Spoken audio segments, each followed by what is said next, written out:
Hello, friends. The subject that I am talking about today has to do with the aftermath of cessation of hostilities with Pakistan, or what is otherwise popularly called the pause in the action post the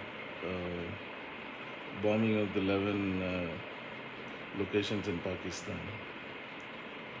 Very surprisingly,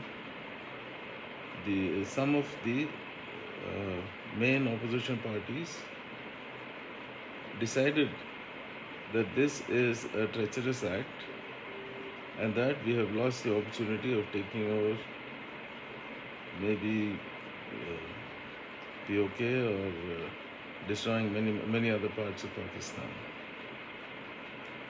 To me personally, I think the fact that we went ahead and precisely hit several of those targets, completely destroying the command and control system for aircrafts, and also giving them a very serious signal about the destruction of their nuclear plants and the nuclear bases, on the basis of which they have been giving crazy but credible threats to India and the other countries about nuclear attack with quarter kg bombs, etc.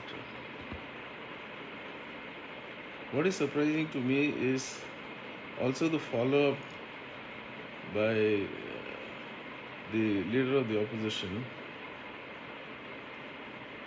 on a specific comment made by Mr. Jayashankar. I don't know if it was a slip of the tongue or what, but he said, or he's purported to have saying that we had told Pakistan at the start of the hostilities that we are intending to hit terror sites and not anything else. So if you do not escalate, we don't want to escalate either. I think it is important to understand that last of the persons who would inform Pakistan pre-strike is Jaishankar. I do not believe he would do it even in his sleep. But to misread any such comments, which was later followed up by clarification by myriad people right up to the Prime Minister, including the DGMO, the army chiefs, the head of the Air Force Director General of Operations. But we insist on continuing to believe that we have informed Pakistan earlier and that Masood Azhar escaped because of this tip-off. I mean, you can't get crazier than that. When the same building in which he was hit by a missile or a rocket, and he was very lucky to get away with it at the cost of 14 other people belonging to his family and his close associates. To presume that any such thing happened is bizarre, and surely in the context of what is happening currently in India, this is, to say the least, crazy. But this has been the normal way for the main opposition party not to be a part of the overall spirit, dialogue and sense of the nation when such a crisis has just come to pass, but to find political arrows to shoot at various people, especially those associated with the central government. I'm not for a moment saying that this is something which should not be done in terms of attacking the government. That the political parties who are in opposition are always welcome to do, but there is a time and place for everything.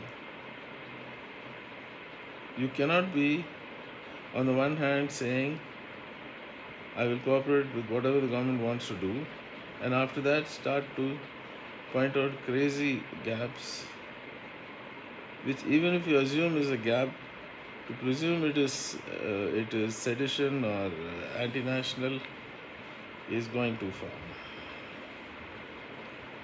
I don't think this government, least of all compared to anything else, is likely to do that, especially when it comes to our adversaries like Pakistan or China. Now, it's a legitimate question as to why the ceasefire was so hurriedly put together.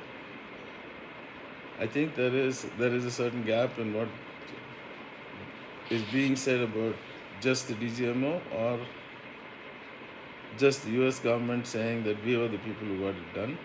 I think there is a certain amount of bravado in what the US is trying to do in order to find its place in this tricky situation. I guess there is a truth which is a combination of both.